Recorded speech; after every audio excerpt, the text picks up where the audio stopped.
देखिए, बहुत दिन से ये ऊट-पटांग अपने बयान दे रहे हैं और मुझे तो सिर्फ इतना कहना है कि इनका दिमागी तवाज़ुन बिगड़ चुका है।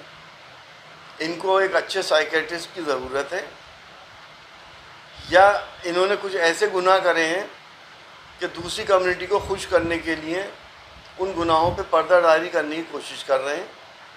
लेकिन जो भी इनके अपराध हुए हैं, वो कानून कभी इनका पीछा नहीं छोड़ेगा, चाहे ये अपना मज़हब भी क्यों ना बदल लें।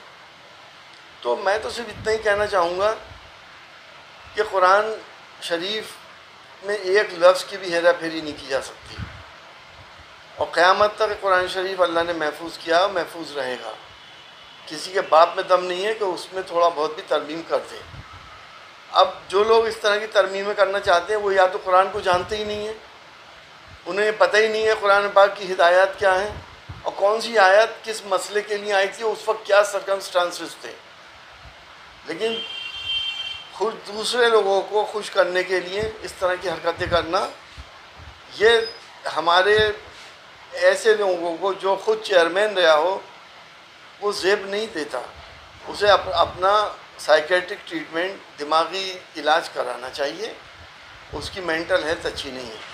इसके पीछे क्या माना जाए, किसी का हाथ हो सकता है?